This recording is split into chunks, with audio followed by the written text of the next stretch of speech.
we are going to be doing here today is looking at Civil 3D features, really updates, and also ReCap, and how to take those updates that we can see in ReCap and also bring them into Civil 3D. Again, my name is Leo, and Ms. Laurie is going to be moderating for us. Depending on how much time we have left at the end, we will pick up questions, and we'll have the chance to use our little questions box from this presentation. Let's jump right on in, guys. I'm going to be talking about 5 new features or updates to Civil 3D. The first one is multi-baseline corridor setup. The corridor dialog box has been updated, and we can pick up a bunch of linear elements to create corridors. The next one we're going to be looking at is coordinate system update. There's been an update to it. There's a little dialog box that we're going to be looking at, and nice little features available within that. What has been also newly added here, number 3, is the Esri access to imagery. There's also been an update for the way that the Civil 3D handles MMS files, and there's just been awesome generic performance upgrades and tune-ups that has happened in the background that I'll be talking about here in a little bit. First, the multi-baseline corridors. We get a complete new dialog box. We've been able to create corridors in the past, but now we can select multiple baselines. Whether it's multiple alignments or multiple feature lines, there are 2 sections on this window that allow us to do that. Very similar, but they do behave a little bit differently here. Let's go ahead and jump into Civil 3D and check that out. I'm going to go over here and open up Civil 3D. I have a drawing over here with a set of alignments A, B, C, D, available here. Not only do I have alignments, they have the matching profiles below it. Now, to take a look at this new functionality, I'm going to go here to corridors, pick on the corridors options, and we get, boom, our new dialog box. At the upper section, we're going to be focusing on alignments. It's alignments and profiles. We have the ability of going on screen and selecting these alignments. If I select road A, I'll get prompted what profile do I want to work with? Well, I want to work with the layout. I can also pick on road B and hit its layout. And I can continue selecting if I want to. I'm just going to go ahead and hit enter here. It's going to ask me, hey, do you want to select the assembly as well? Yeah, let's pick on the assembly, or I could hit enter. Notice this box picks it up. What I do enjoy about this box is if I select alignments, they're highlighted on the screen. Along with this, if we had more alignments like we have here, we have 4 alignments, the ability of picking on the screen here, hitting this drop down and adding an alignment from a drop down selection. Or going to the screen and saying, hey, I would like to add a new one, and I can go here to the screen and physically select the alignment that I want to work with. Now I get a list of alignments inside of here. If I want to go back and add some more, I can. If I can right click inside of here and use the option to zoom to delete or to add more elements here. We do have the ability of please making sure you select your profile and the assemblies.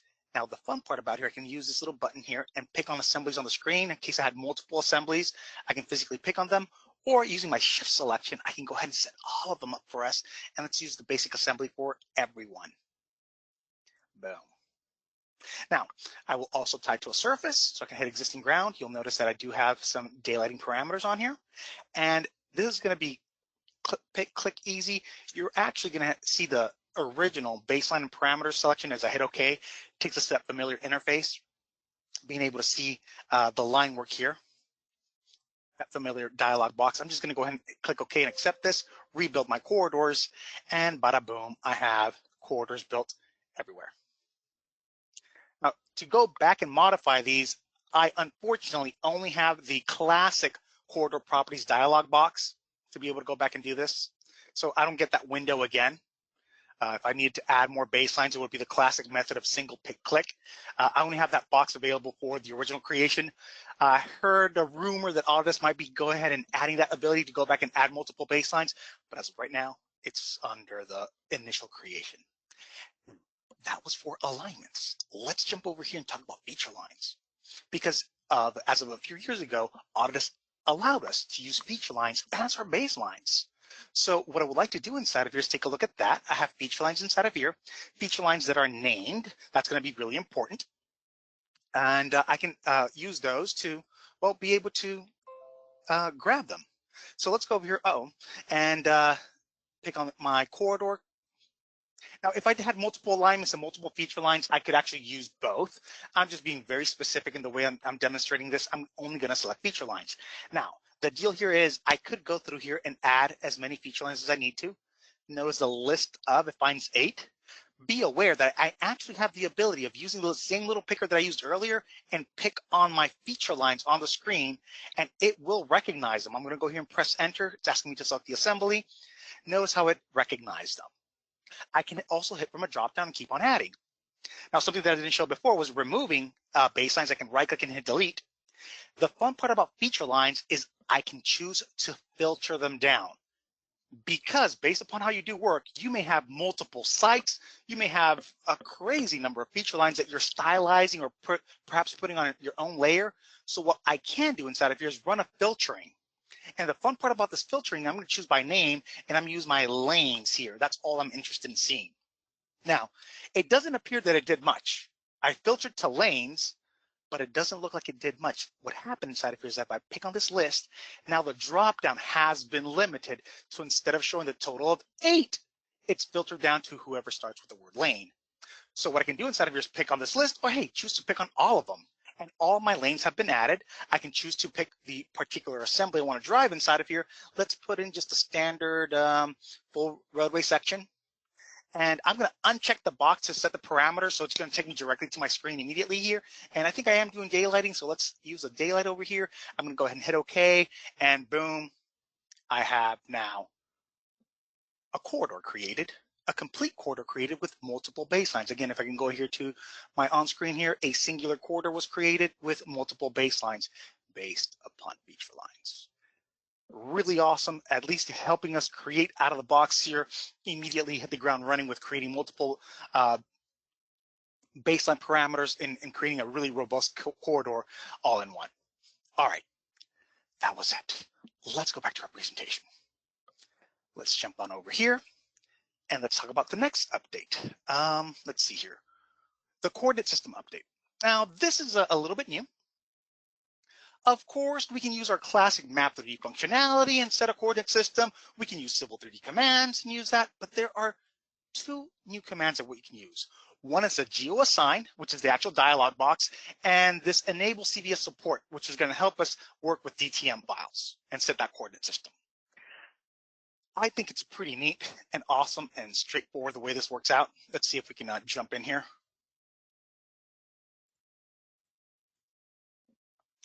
And what I would like to do is start talking about these updates to coordinate systems. So let's see here. Boom. I'll just jump over to this file. So what we can do is set our coordinate systems. Now, as I mentioned before, if I go here to my settings tab, I'm able to classic Civil 3D, go into my drawing settings, and you guys will notice I'm set to North Carolina. The NC83F, right? And because I'm set to a coordinate system, I actually get the geolocation tab. Note, if I get rid of my coordinate system, I'm just going to enter a period here, hit OK. My geolocation tab disappears. So let's talk about using that command that's new to access this coordinate system window. It is the GeoCS Let's go over here to see GeoCS Assign. There it is. And I get a dialog box, which is cute. I like it. Now, I know that this is set to North Carolina. If you happen to know your coordinate system for whichever state you're working with, you could probably just type it in. I'm located in North Carolina, so my code is NC83F.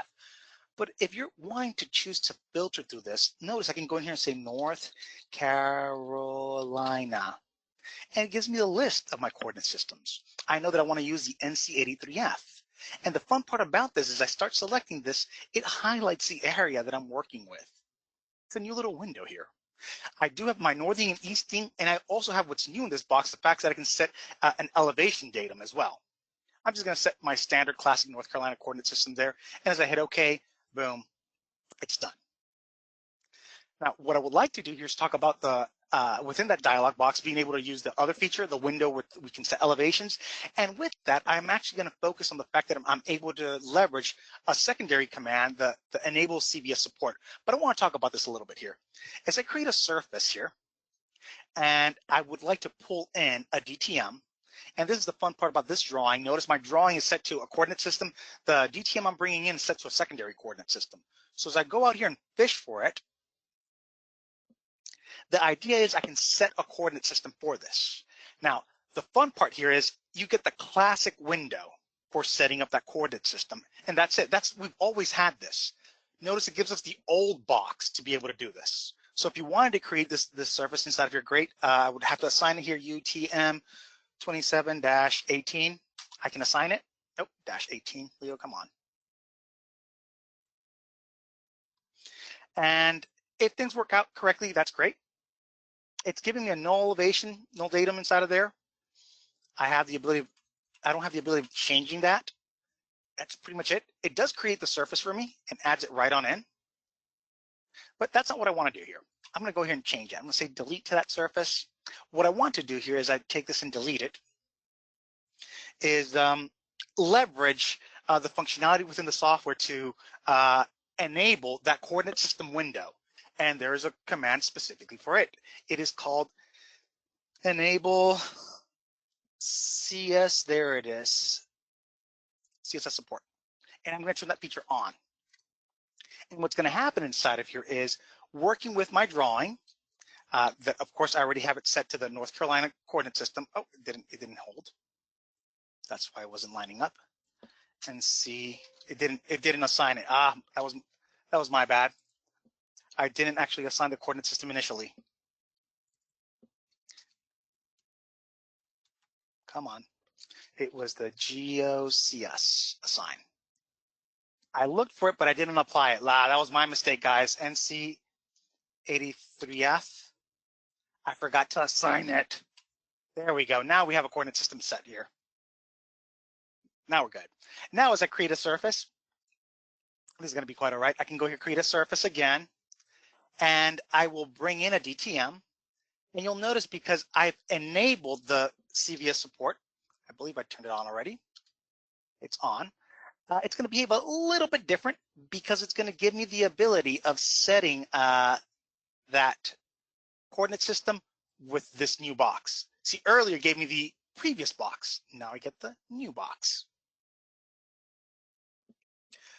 So with this here, I'll be able to work. And I'm able to set the coordinate system I need to go inside of here. I mentioned it was the, there it is, the UTM 2718 for the surface. Don't forget to hit assign. Now, the fun part about this box and the new feature here is the elevation. I'm able to set also a vertical here. And in my case, I can choose to set the elevation for the datum here as the NAVD, the 88. For the US, and I can again assign it. I forgot to hit the assign button earlier. Now, as I bring this DTM file, it should line it up in my North Carolina stapling coordinate system. So that's the deal with the new box. Being able to work with that coordinate system. You still have the classic methods of getting into it, but that box works really neatly. Again, that was the GeoCS assign. And you get this dialog box.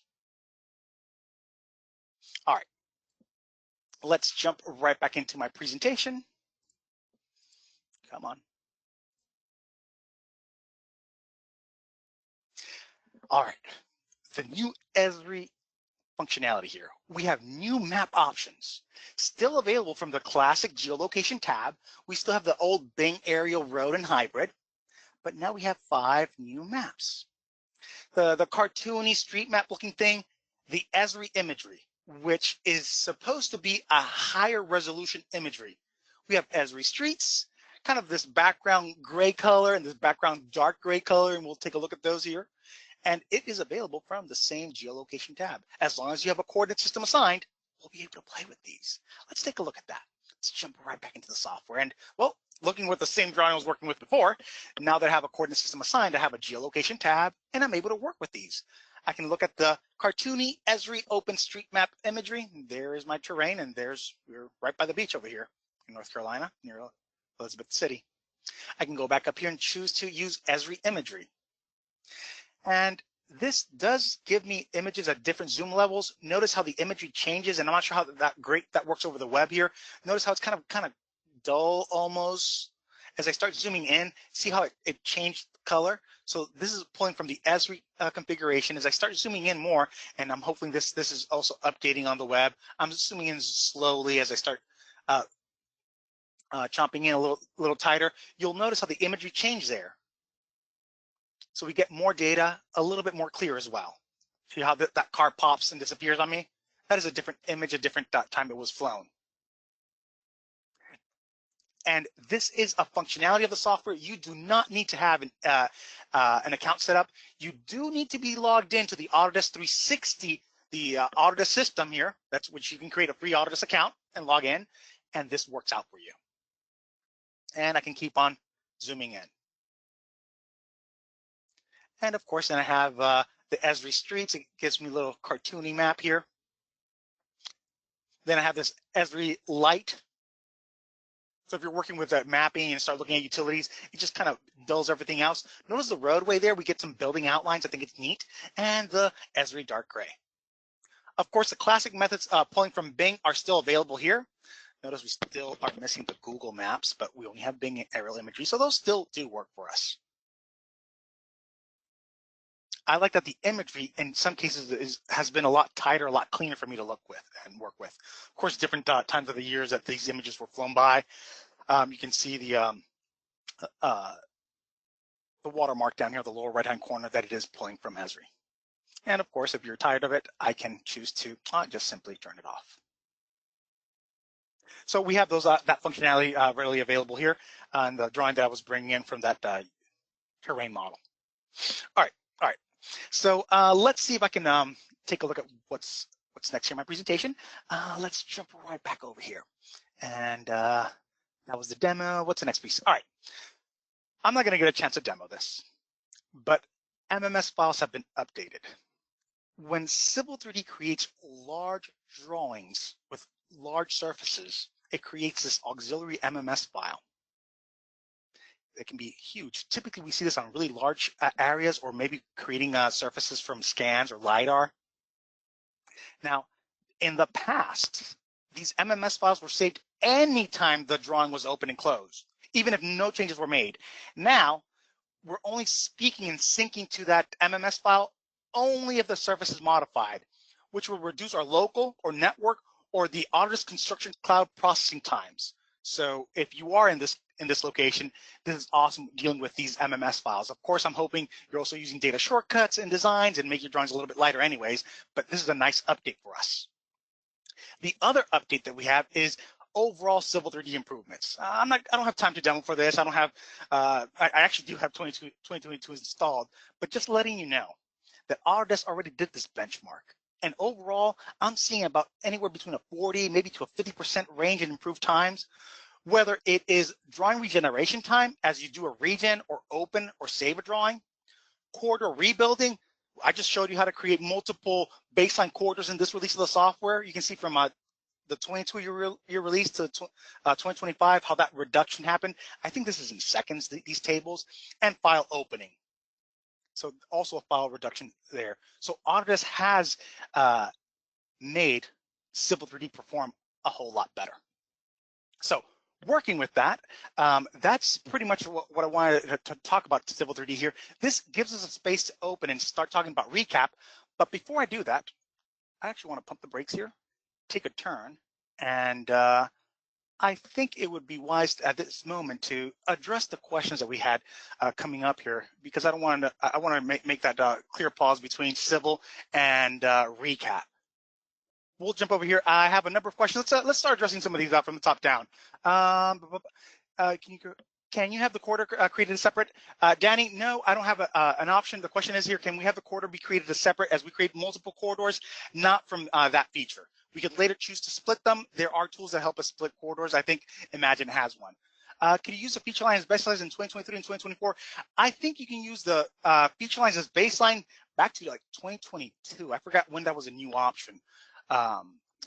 Thomas, what command is enabled to coordinate system in the dialog box again? Oh, the two coordinate system options were the geo CS assign and the enable CS support. No, you do not need an Esri account to use the mapping functionality. And yes, we still have the historical option available for images. The question came up. I cannot vouch for how old the images are for getting into the software. It's just whatever is available from that from the Esri versus the the older Bing map images. No, the images are not in real time. The on-screen little notification tells us, I think, gives us an idea of what year it was. I can't vouch for what year that those images came in from. Brian, I don't know the question. Question is, if a drawing has to be restored from a backup, does the MMS file also need to be restored? I want to say the answer is yes. All right, so just wanted to knock out a couple of those AutoCAD questions for Civil 3D.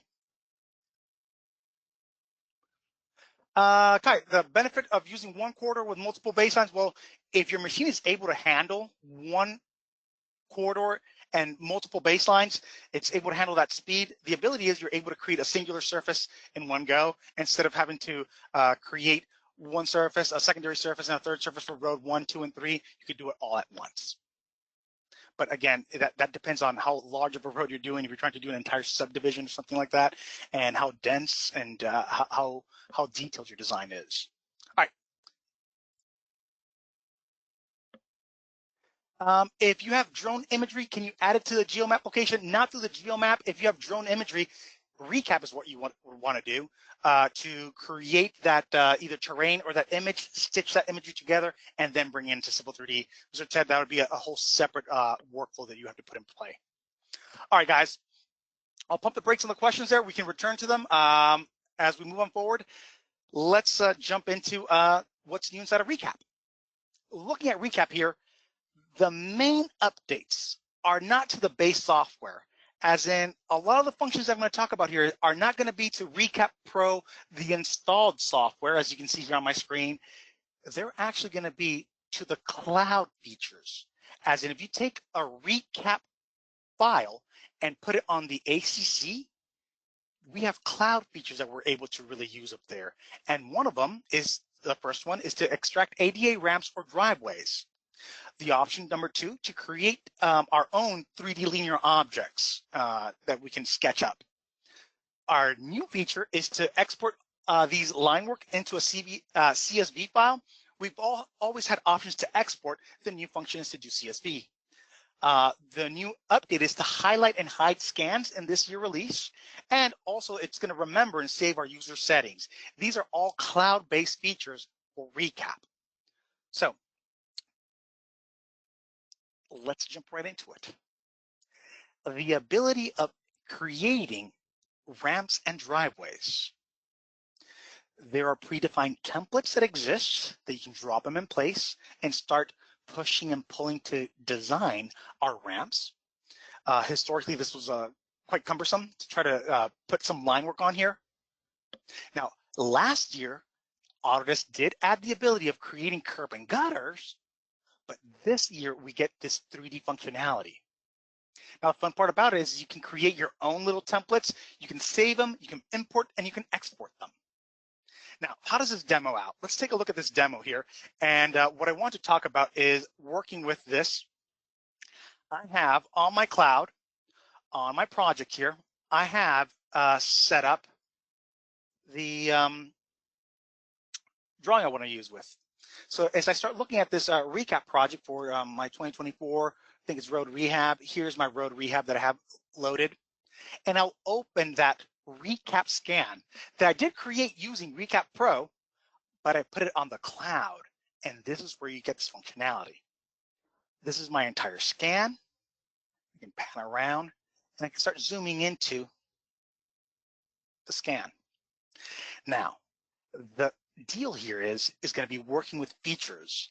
And last year, we got the ability of exporting out curb and gutter. That's what you see here lit up in red and orange and green. There's the edge of pavement, perhaps, the flow line, the back of curb. That was functionality that was extracted last year. So as far as looking at that, last year, we got this linear functionality. That's what we had last year. what I want to focus on is the new features, being able to create these 3D features here. I was working with it earlier, so I do have a little ramp here that I want to talk about. And you'll notice that with this functionality, I have this 3D feature on the side here where I can create freeform ADA ramps and driveways. Now the deal is here, I can also create my own templates. Notice my little ramp that I have here, one that was saved by me, Leo. And the deal is you can create and add your own. And if you wanted to, you can also take these features and export them out for somebody else to use. As this project is sitting on the cloud, you can save it for other people to use. Now in this case, I'm going to use the out of the box. Let's use this ADA ramp. It's going to give me a little location of where I want this guy to pop in here. It hinges on the orange, and then I can rotate this sucker and just line it up with what I have on the screen. This line work that I have here, I can then start adjusting to fit my cloud model to ultimately help with my design to really carve out this line work inside of an actual Civil 3D corridor or Civil 3D drawing here. You can see how this all gets placed in here. Nice little element. I can start slowly picking and clicking on this and making it work the way that I would want to. Try to fit this ramp a little bit better. Try to fit in this ramp a little bit better. Now, if we would take a minute here to pause, on the top of my screen gives me a little information. Hey, left click and drag on points and lines to move them around. Left click on points to extend or add new ones. Left click in canvas to add new points. Right click on a point on a line to open a contextual menu. Hit enter to accept, hit escape to discard. So if I want to make changes inside of here, I can start adding in my design and notice how I can make things bigger or smaller. It does take almost Job-like patience to wait for the elements to light up for me here, this line, and I can just slide it on over. Take this line and slide it on over. Try to create my little ramp here. If I want to add new lines inside of here, I should be able to just pick and click on here. Let me take these lines and turn them off. I should be able to just pick on a new point, pop. There's my new point. There's my new line. Pop a new point over here to create this ramp. And I'm just adding in new geometry. It just works. Within this functionality, you're able to just edit and create. There is no line command, there's no point command. It just works, guys. As I look at this, I can orbit around, zoom in and out to make sure that my geometry is exactly where I want it to be at. There is a multitude of points that came in with the scan, and I can adjust my points to make sure they're pulling the correct location of the base, of the edge, of the top, or the toe. That's the beauty of this, being able to create this type of line work that we will ultimately take and export out and take to Civil 3D. This is the new feature, the ability of creating these ADA ramps. All right. There is, other than this base template that we can create from within our presentation here, we will return. We also have the ability of doing a freeform on 3D objects. That's why you have that freeform option up there. So we can start looking at, other than normal linear features like curb and gutter that the software came in, maybe there was a base concrete, an apron, something else that was out there. We can use this to just start sketching around and adding in more 3D linear data. So going back into my scan here, where is my scan? Let's jump back into my scan. I do have a driveway. Oh, come on. And the driveway is, if I pan over just a little bit, there's my driveway. Note, as I start looking out, let me finish my previous here. Here's my driveway now. I can go over here, and under 3D, I do have a driveway option. I'm just gonna show it off real quick. I'm gonna have to kind of give it the point on screen where I want the sucker to come in. And come on, I wanna put this guy on screen. And this edge right there, and I can orbit it and just try to make this driveway fit on the screen here for me. Come on, buddy. I'm gonna end up deleting it anyways, but I just wanna show that it does serve as a template. I like it, we can create our own. I'm just gonna go ahead and exit out, and are you sure you want to discard changes? Yes, because if I wanted to create this apron a little bit differently, there is the option of creating what's called a freeform object and just kind of trace around and put in what we want. So if I want to create this freeform object, I can just start pick, pick and just give my little apron here a little bit of picking and clicking throughout, and then I can close it out. There's my apron. Come on, give me my last line from here to here. Now, if I need to add more, I should be able to just go through here and start moving up the line work or just adding in points wherever I want to. Add in a new point, boom, boom. Take a hold of this line and move it out of the way. Come on, buddy. Highlight the line. It always takes me a minute to wait for that, a second for wait. There's the line. I should be able to take it and delete it or alter it. Come on. Oops. Add you there, pick on you. I want to grab that line and delete it. I don't know, I just did something really quickly here, guys. Just to be able to sketch that 3D line work. And we could spend a lot of time doing a little bit of tracing here for ourselves. But what I would like to do is continue working with the presentation. As I'm done, I want to click on the Done option, and I then can see the features really available inside of here. There's feature 1, there's my ramp. I have then the ability of turning that ramp on or off so I don't see it. I have the ability of editing it. It goes into that same editor mode. Gives me a little information on top of the screen there. I'm done with that. So that's what I have here. I can rename it. This is instead of new feature 1, I can call it driveway 1, or driveway at a certain property corner, or whatever it needs to be. All right, this is again using the ReCap scan on the cloud. Let's continue with the presentation. We have the ability of then exporting out this line work and bringing it into AutoCAD. You can spend some time drawing this up, drafting this up, and we want to do it at this cloud level because the cloud computing is happening out there. None of that horsepower is being driven necessarily from your machine. So what we're able to do is then take this and go to the cloud again. So what I have here is then the ability of taking this information and exporting it. I can export out as a DXF, as a land XML file, or a CSV. This is what was newly added for us. So if we want to do that, I can just go ahead and pick on that, hit export, and it just kicks it out for me. I believe it puts it on my downloads folder, but this is the actual line that gets kicked out for me. I prefer XMLs.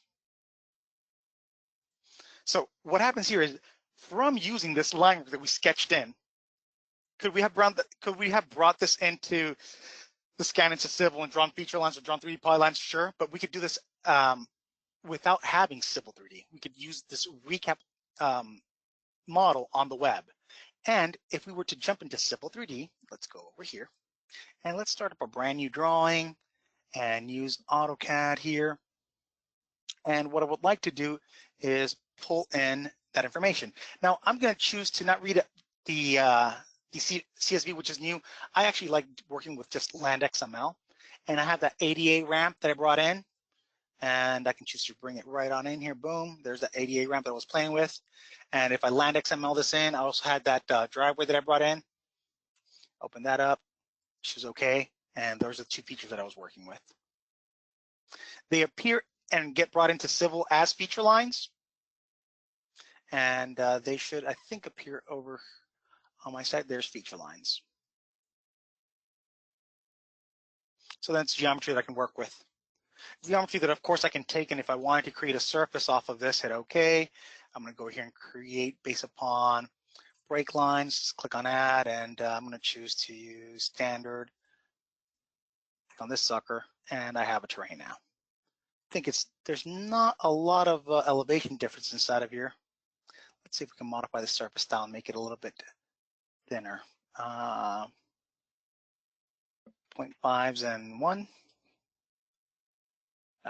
Can hardly see it. But there is my ramp. Just depends how much time I spent trying to put that line work together. Of course, I can bring the point cloud inside of Civil 3D and try to do this myself. All right, let's just jump back into the presentation.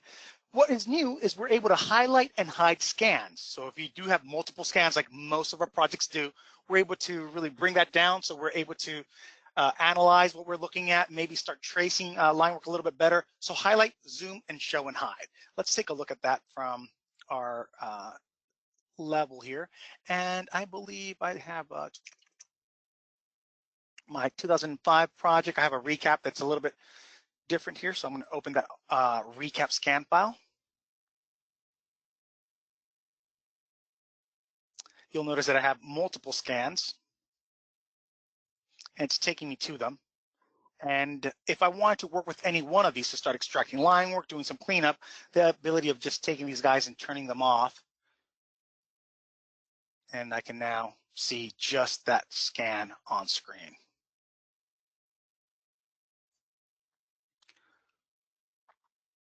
And this is more civil based, so if it's a northbound, southbound lane here, maybe you ran 2 scans all at once, or maybe you ran the car on the southbound, then the northbound, maybe in sections, and they have all kinds of different little names or features here. As you bring in those scans, notice how there are options to hide and show them. Or if we wanted to go through here and start creating line work, maybe off of the curb and gutter, or some ramps or driveways, I have the ability of now extracting feature lines and perhaps making my overall scan be a little bit lighter and a little bit cleaner to look at.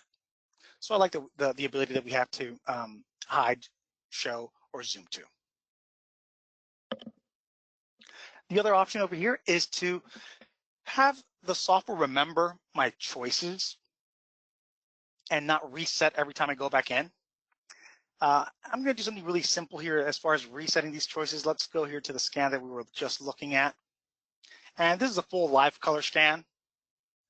But if I chose to take the scan, instead of looking at the features there, I would want to change what I'm actually looking at here, my visual settings, and maybe I just want to do an elevation analysis. I'm just being silly here. Maybe just looking at black and white, or these settings should be remembered. So if I take this design, it should remember what I'm doing here. So I can exit out, and there's really no save button here. It should just remember these settings here. So let me jump onto my other scan over here. So if I was taking a look at here, any visual settings, if I were to take this recap file and exit out and go back into it, it should remember my selections instead of resetting itself back to its defaults. So there's my visual selection that it remembered. That's the intensity of the scan. I think for most of us, we would like to see the real color, the XYZ, and the color of the pixel. All right, let's jump back into my presentation. All right, that's pretty much the last one for recap. So overall here, taking a look at reviewing what we learned was the Civil 3D updates, which was the multi-baseline corridor. The coordinate system dialog box got an update. We got some new Esri maps. There was an update to MMS files that kind of just works in the background for us to be quicker. Generic and powerful Civil 3D performance improvements that you'll feel inside of 2025. And for recap, we're really cloud functionality. You're going to have to create the recap file with the recap software, but as you take that file, you want to store it and work on it from the cloud, really leveraging what the Autodesk cloud is, the Autodesk Construction Cloud. And with that functionality, storing our files on a cloud-based platform, we'll be able to share it with the team. And you're not boggling down these cloud files that scans we know that are huge. We don't have to put them on a server or on a local machine. We can process them via ReCap Pro and have that file be viewable from a cloud level. Being able to create line work, extract them in a CSV or DXF or